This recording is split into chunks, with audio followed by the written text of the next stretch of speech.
Once upon a time, the infamous rover Reynardo plundered the floating isles. Then his mother called him to her deathbed. "Swear to me that you won't die on the gallows," she rasped. Reluctantly, he swore. And he whiled away his days at home with music, cards, and wine. But the Emperor had changed. He'd been good once, a shy, almost humble toad. He'd built universities. But then people started whispering about mass graves in the woods, midnight rituals, victims screaming. The Imperial Ravens would round up entire villages, and no one ever returned. The Ravens had come to Ubar scouting for ancient books said to be of great power. But the librarians had hidden the books, so they'd burnt the librarians. The citizens, outraged, had driven them off. The Ravens had come back with dropships. The kid had fled with one of those books. He was brave and dumb and wanted to join the rebellion. And Reynardo had promised his mother he'd protect him.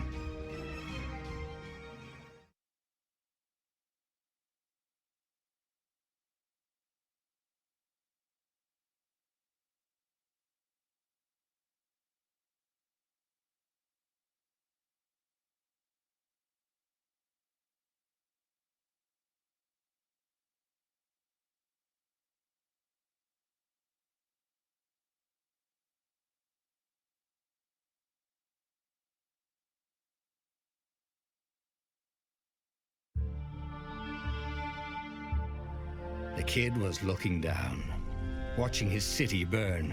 "Sorry, kid," Reynardo told the kid. "Look, if we give them the book, they'll leave you alone." "My mother died for this book!" "I promised her I'd protect you." "Oh, damn it." The kid had run off. With the book, of course. So Reynardo had to run after him.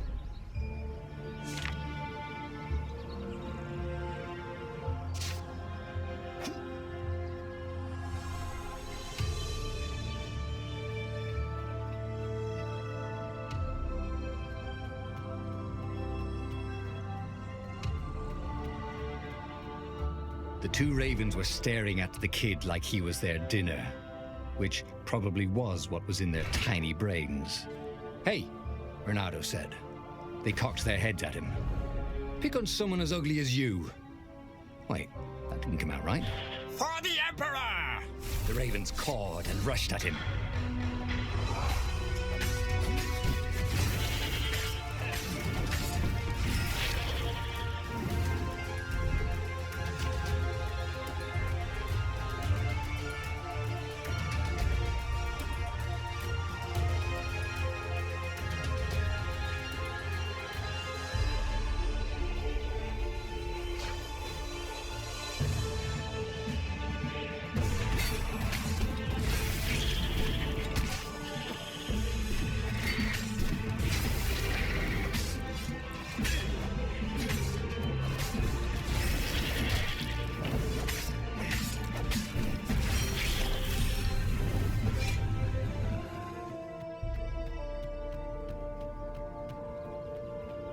A dropship flew overhead. He hoped they hadn't noticed him. The kid.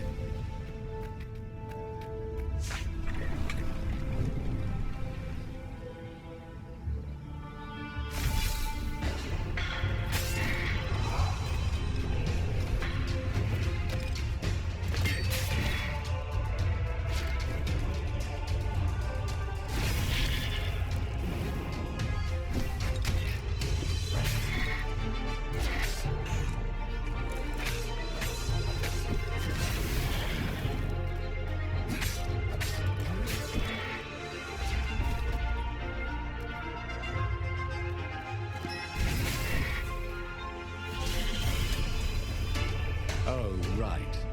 The Gate of Heroes. Someone's idea of a joke, making the Skyship Docks a gated community. You needed a hero's sword to open it. And the kid was on the other side of the gate.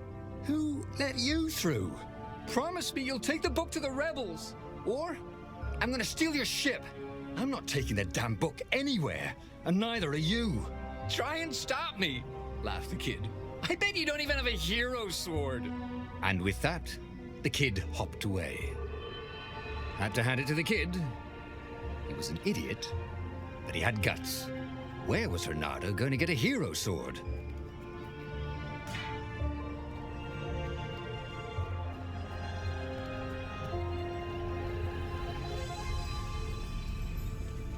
I could forge a hero sword here, but I'm going to need ore.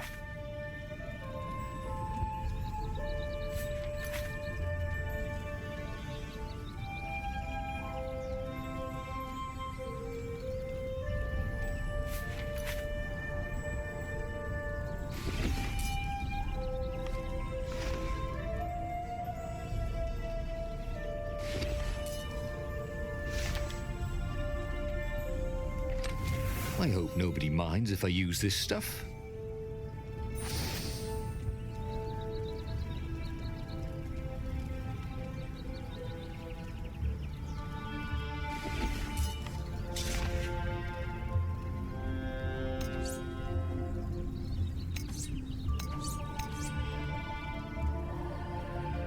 A hero sword, QED.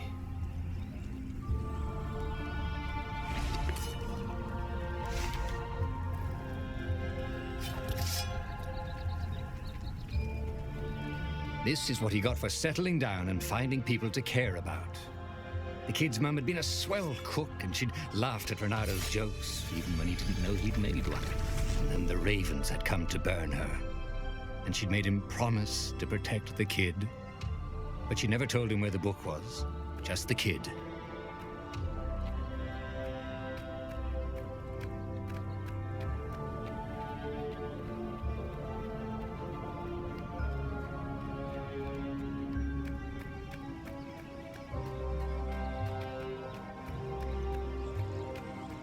He came up to a ledge.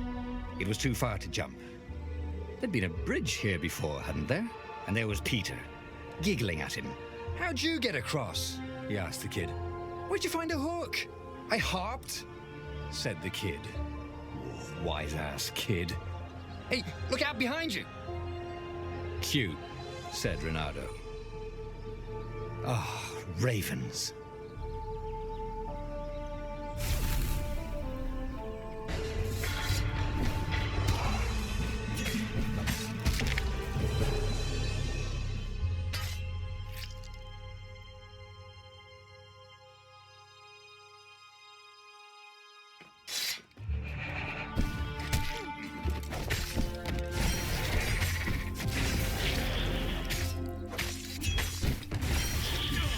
It was time to talk some sense into the kid. Just hook his way across the ledge and chase the kid down. Thing was, he hadn't used his hook since he'd retired. How had he done it? Maybe if he meditated at that altar there, he'd remember his old skills.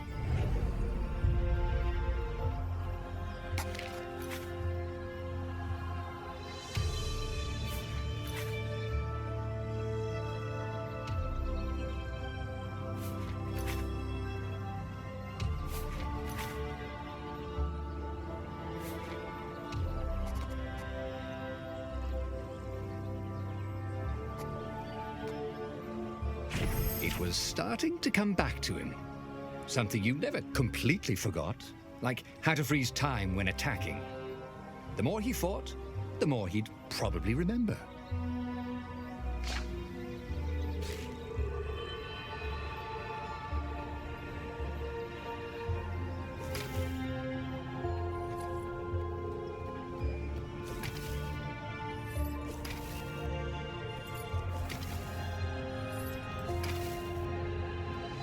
And there was the Farfarer. She was the fastest ship he'd ever known. She could do the Kestra run in 12 furlongs. Oh, so the salesman had told him. And something told him the kid was about to walk into an ambush. "Stop!" he shouted. "I'm not giving you the book!"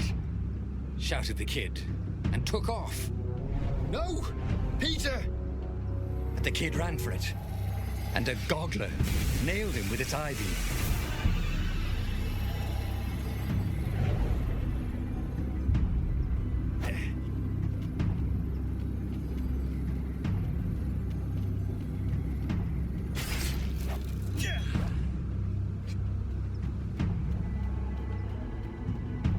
book was unburned. Next to it were the buckles from the kid's shoes and a kid-sized pile of ashes. Damn it, why hadn't he lied and told the kid he'd take the book to the rebels? The kid would be alive now. Really pissed off and betrayed, but alive. Oh, damn it. Renato picked up the book. He couldn't let the Empire have it now. He was going to have to get it out of there. He'd be a wanted man.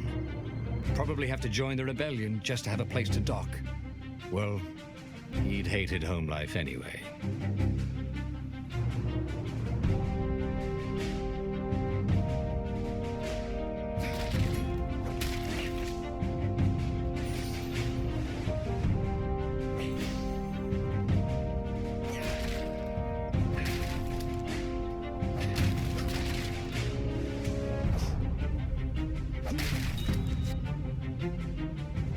Big deal about this book anyway. Maybe he should open it and find out. All that had been years ago. How many? The war was a blur, and now 3 Raven scout ships were chasing him. "Where are you running, rebel?" cawed the Raven captain over the loudhailer. Renato could see them cranking up their catapults. "Just going out for milk?" Renato yelled back. "Where can you run?" laughed the Raven horribly. Far behind him, another city was burning. The dark cloud above its island was thousands of Imperial ships. The fleet was doing a thorough job. "Take us to the rebel base, and we'll spare your life!" it called. The entire jury-rigged rebel fleet was only a few islands to the east. Beyond that were only the pillars of heaven. A sea of endless blood-colored tornadoes. The rebellion was out of time. Unless Renato could bring a game-changer. Maybe he could. Renato had found out where he could find the pieces of the Sky Ripper, the legendary weapon that had exiled the lost gods. Surely a legendary weapon could win the final battle. On the other hand, his old friend Lapino had sent Renato a desperate message saying he had a brilliant scheme to save the rebellion. If Renato could only rescue him. Renato dived the Farfarer towards the abyss. As he felt the heat of the jet stream, the Raven ships peeled off, not stable enough to follow him down there. Now it was time to choose. Lapino or the Sky Ripper.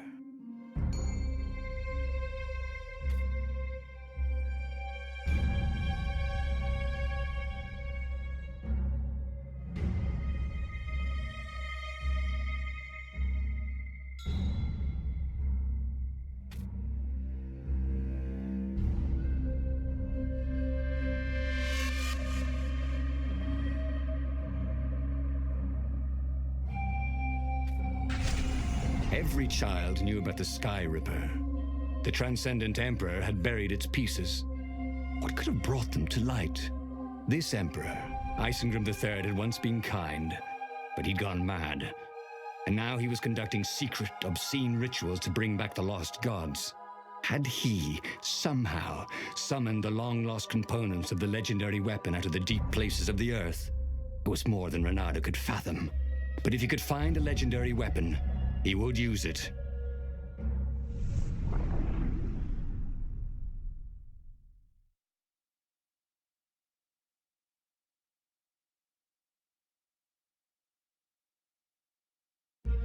As he set foot on the island, Renato could not help but feel a tinge of guilt. He'd left Lapino behind. He hoped the Mad Rabbit had somehow escaped the Ravens. He hoped they hadn't eaten him. If they had, he hoped they hadn't eaten him alive. Why had he chosen the Sky Ripper? Renato never made plans that required constant vigilance. He was a hero. He didn't think too much. He just went with his gut and hoped it all worked out. The Sky Ripper was a long shot. He'd have to devote himself to it. No side journeys, no rescuing old friends. That was against his nature. Could he stick with it?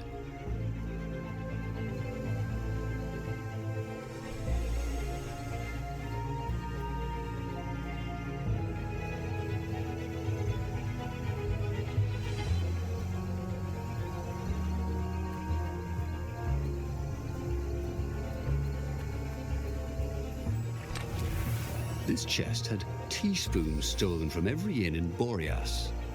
Oh, and something more useful.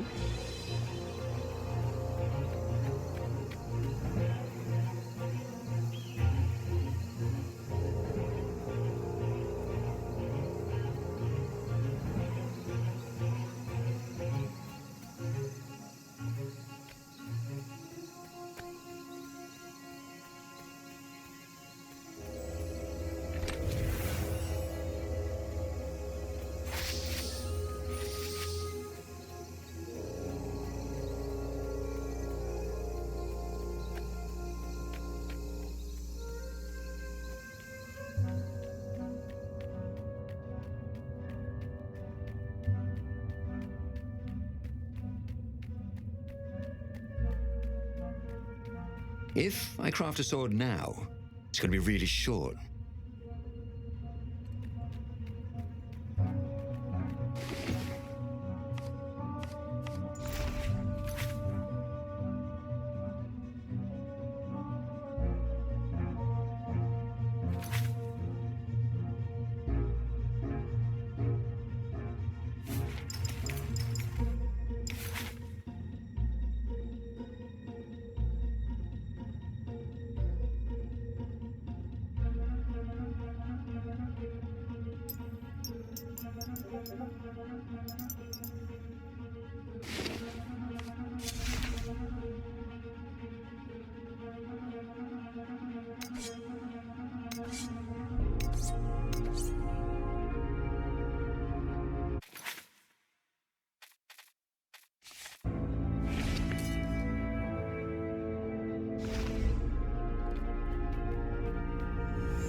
Well, the eyes have had it.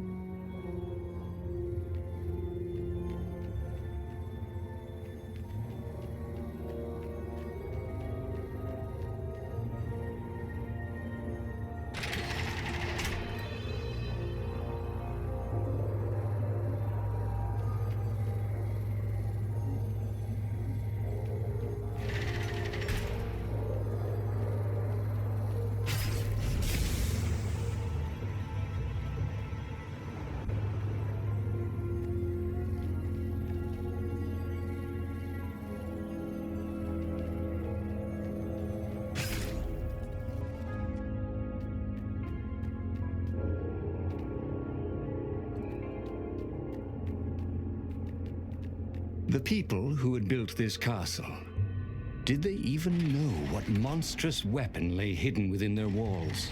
The Sky Ripper could destroy anything it touched, or so the legend said.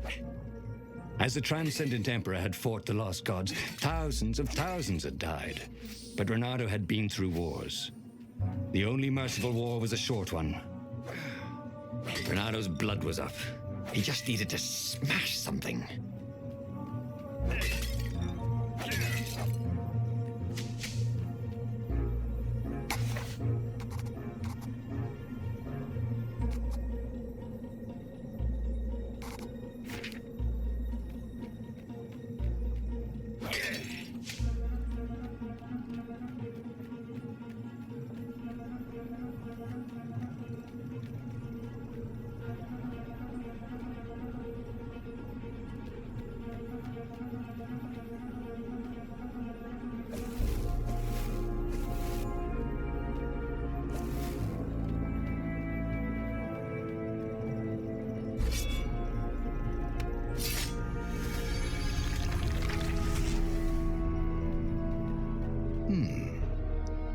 Hero Wall, Hero Sword, Ice Wall, Ice Cube.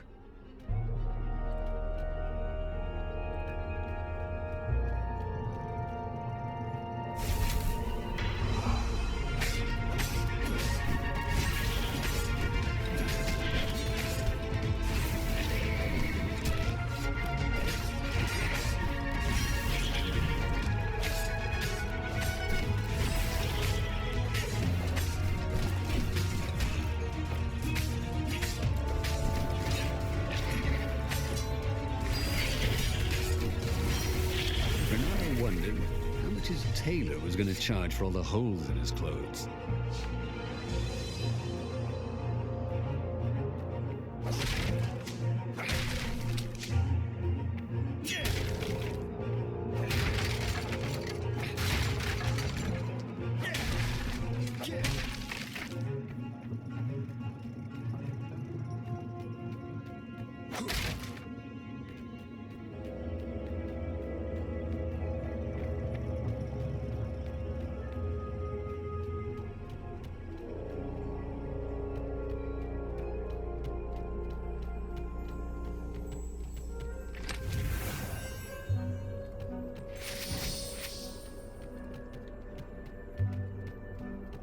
Have you ever felt you were just going round in circles?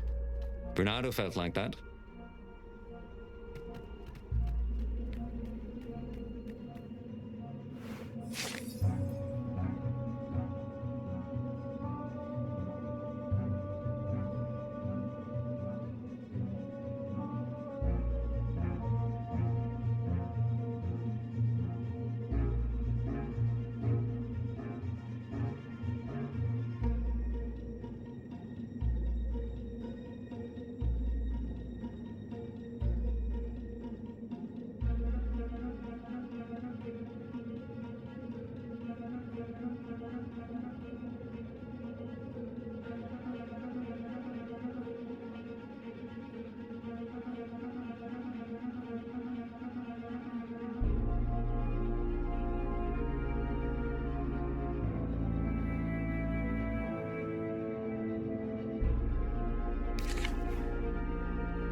Ice walls only let you through if they knew you were cool.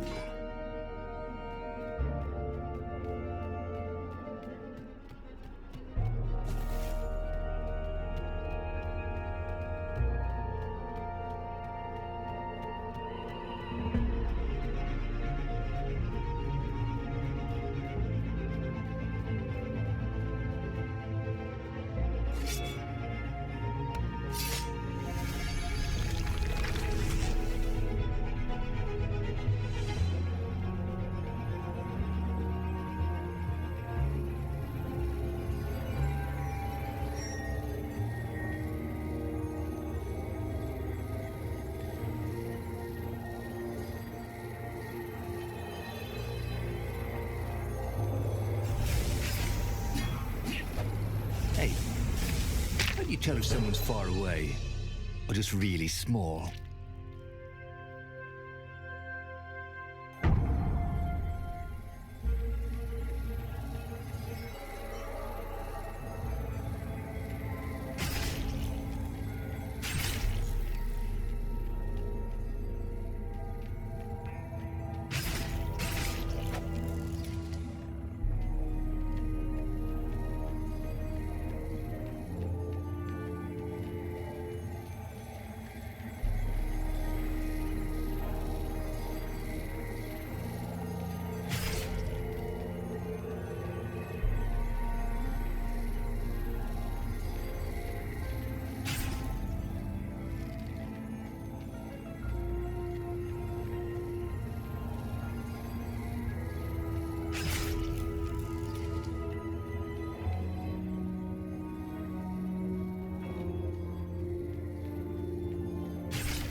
Can't we just agree to disagree? Said Renato. No?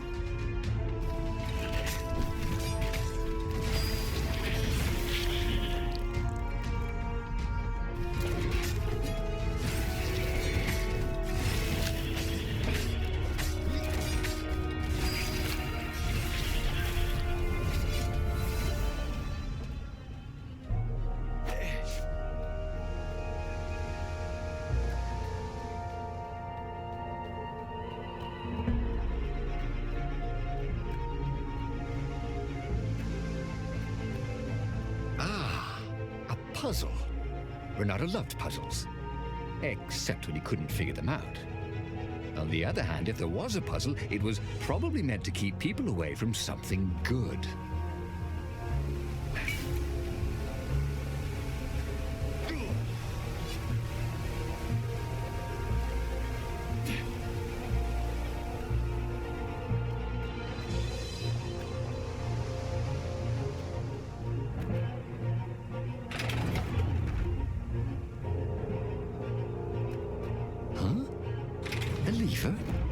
That was new.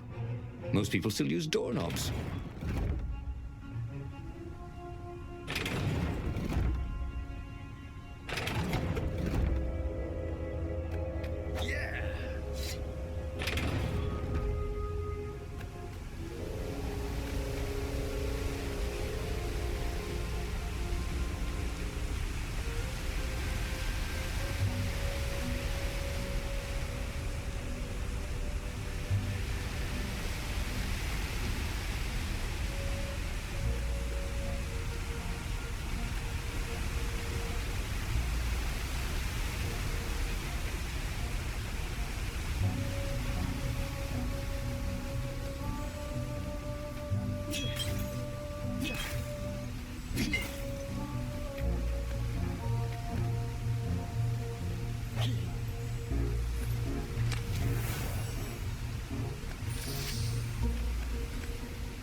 Was starting to come back to him. Something you never completely forgot, like how to freeze time when attacking. The more he fought, the more he'd probably remember.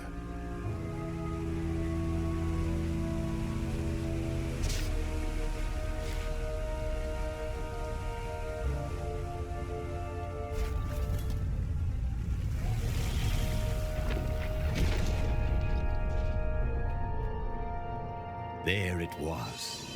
Skyripper's armature. The stuff that dreams are made of. Engineers' dreams, anyway. The device was intricate. No one alive had the skill to make a thing like it. How is it part of a weapon at all? He'd have to ask a scientist. But first, he'd get the second piece. Skyripper had a heart. A core that had come to rest on the next island. Well, there was another island he could reach. Zenobia had just invaded it with her father's Raven battalions. She must be encamped there still. But fighting Zenobia now, that made no sense at all. He'd already sacrificed one friend to get this armature, was it? He didn't need to hurry to face her. She would find him.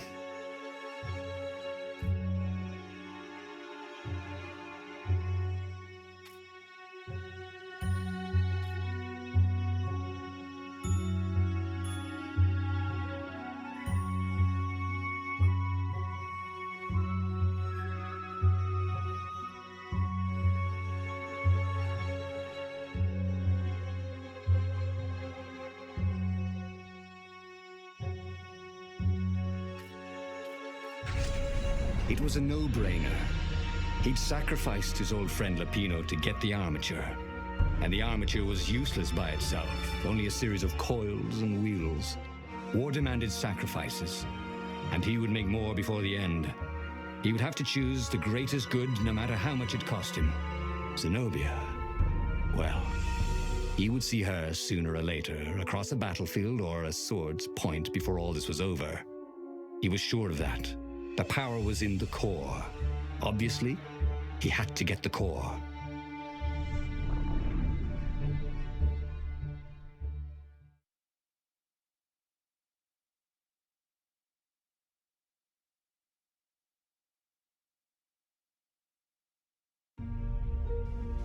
Doubt sunk in before he was even out of sight of the Farfarer.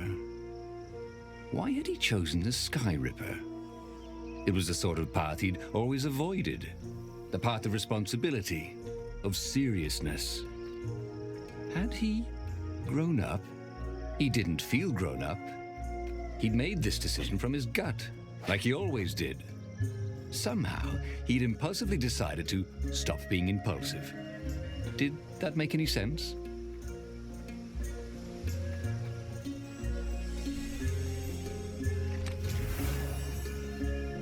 I wonder what I could make with all these sword crafting materials, thought Renato.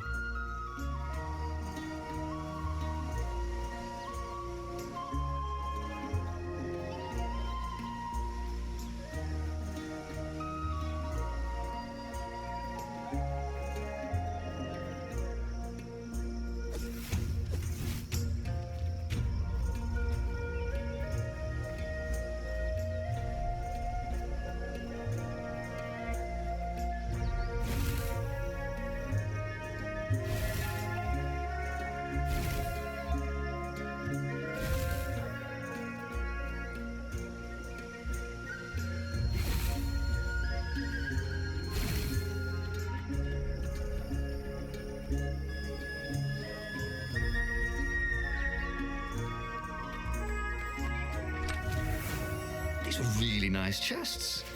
You should take one home, he thought.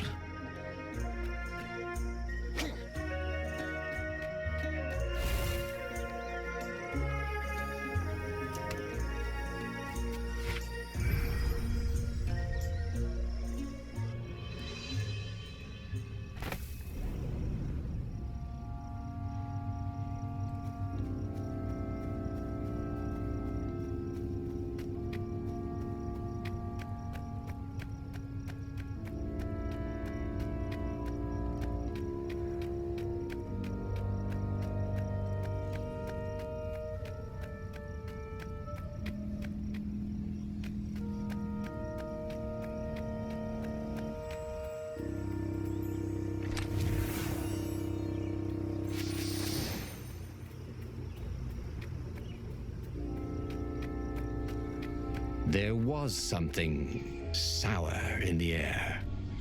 Like the earth had ruptured over something that had been fermenting for a very long time.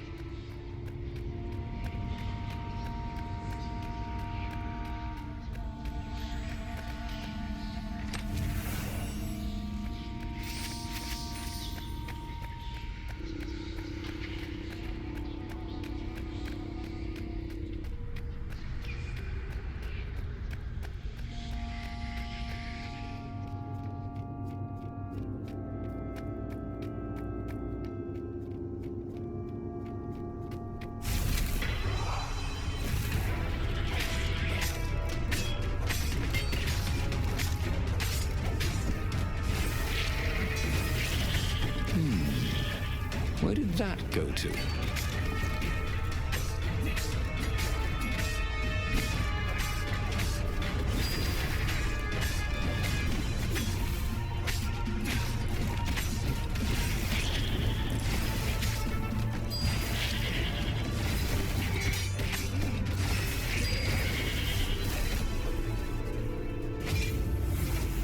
There were fewer and fewer trees. There were only these huge crystalline growths. Had those been here before? He no longer heard birds except for the feverish cawing of the ravens when they attacked. He couldn't smell the small animals of the forest, the mice and rabbits. Where had they gone? And he was getting hungry too. This was an unhealthy place to be. Renato felt like he was ready to learn new things. Thank goodness he didn't have to go to school for that.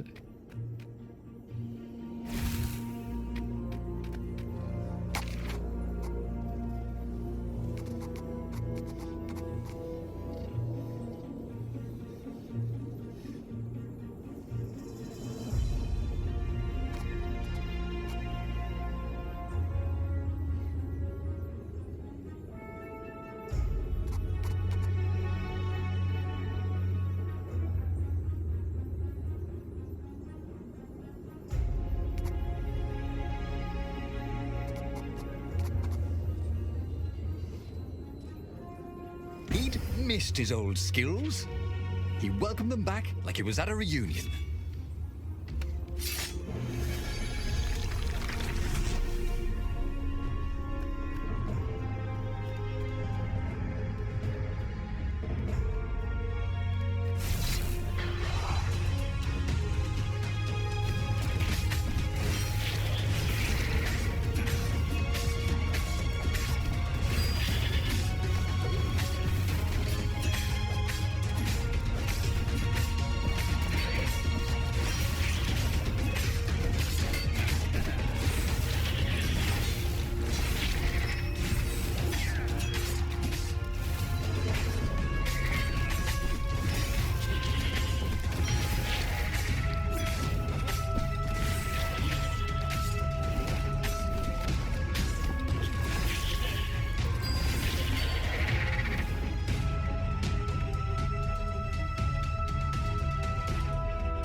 The 20-sided core made him feel physically sick. Once he had sneaked into a temple of the dark arts, and he hadn't liked what he smelt and saw there. This felt like that. As quick as he could, he wrangled the icosahedron into the armature. The wheels began to spin, then glow. The sick feeling quickly spun away. Now he only felt sad. He had lost good friends for this war apparatus. He carried his prize back to the Farfarer. Now he had to make his next move. There was a key Imperial outpost on the Nexus. If this really was some sort of superweapon, he could use it to wreak havoc on the enemy. And if it wasn't, well, better to know that before the final battle. But maybe he should show it to some scientists first. There was an observatory on the Nexus. Maybe he should go there before he fired it.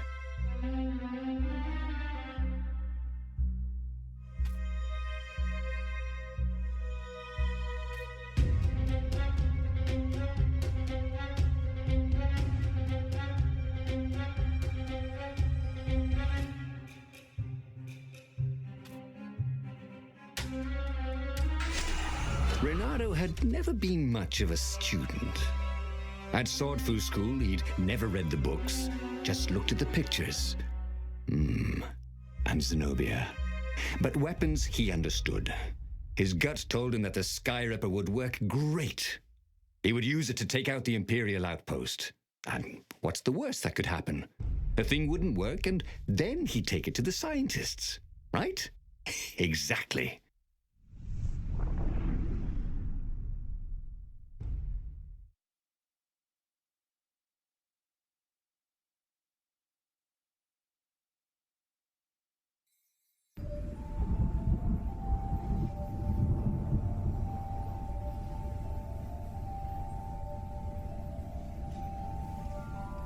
As he set out down the path, Renato wondered why the parts of the Skyripper had only surfaced now, thousands of years after the Transcendent Emperor had discarded it.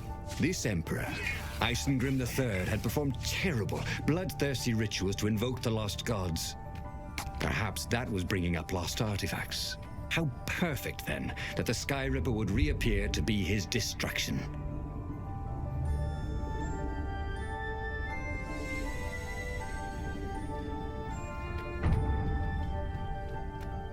He was practically sure he'd find something useful in one of these things.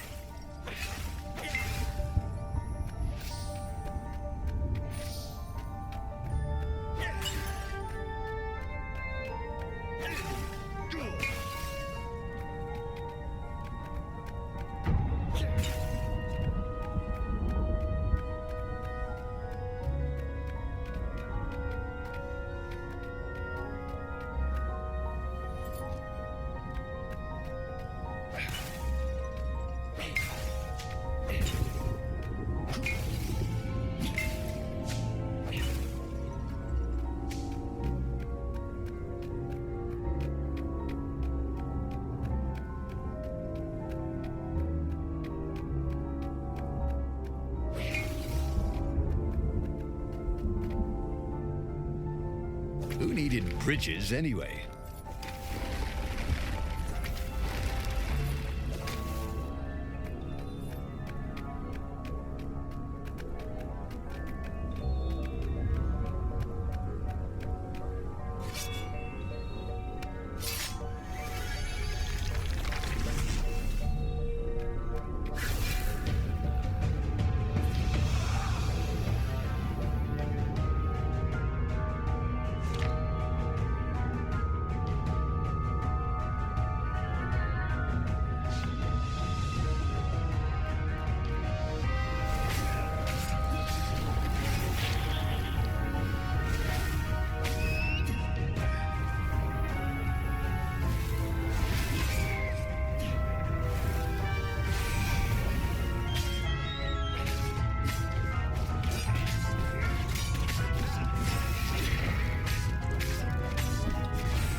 Ooh, sparkly, thought Renato.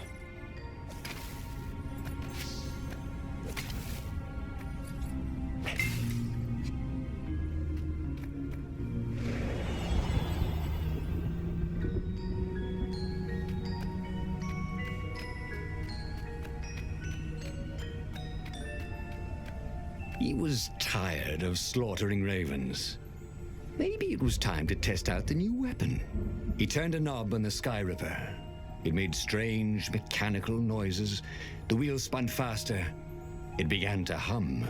The Sky Ripper was following his every step. At least it acknowledged him as the master.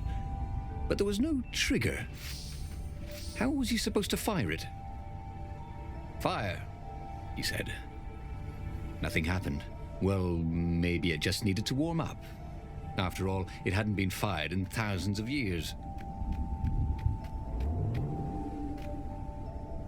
This is quite the view, he thought.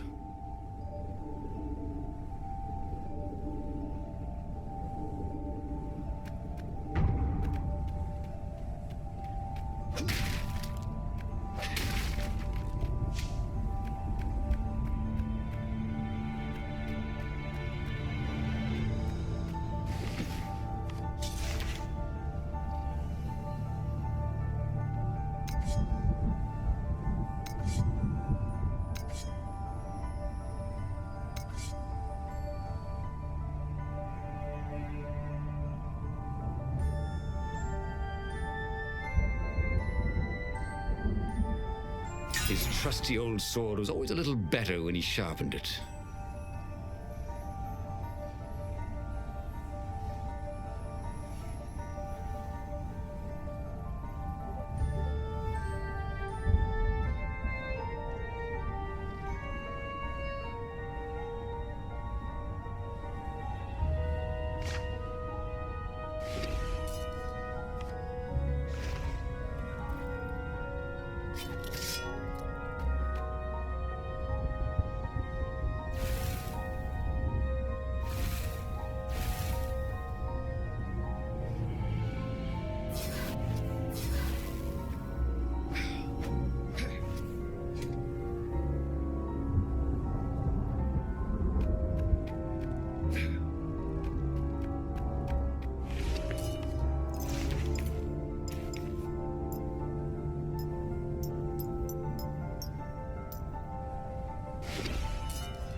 The Sky Ripper was making a whining noise now, and its wheels were spinning so fast he could no longer see them. Renato had a thought. "Please?" he asked. The Sky Ripper began to glow. Boom! The outpost burst into flame. Ravens flapped out screaming, wings on fire. The base was his. The far speaker toad came hopping out. "Renato!" it croaked, sounding like a toad version of Zenobia. "Don't use the Sky Ripper. It will destroy the world." "Yeah, sure it will," cracked Renato. Pull the other one. If you don't trust me, go see Calaveras. He'll tell you the same thing. Oh, she would say that. That sounded sensible. Why did she always have to sound sensible all the time? Oh, it was infuriating. Of course she would say that. He was supposed to hurry and bring the Sky Ripper to the council so the rebels could actually win the war. But what if she was right? Damn it.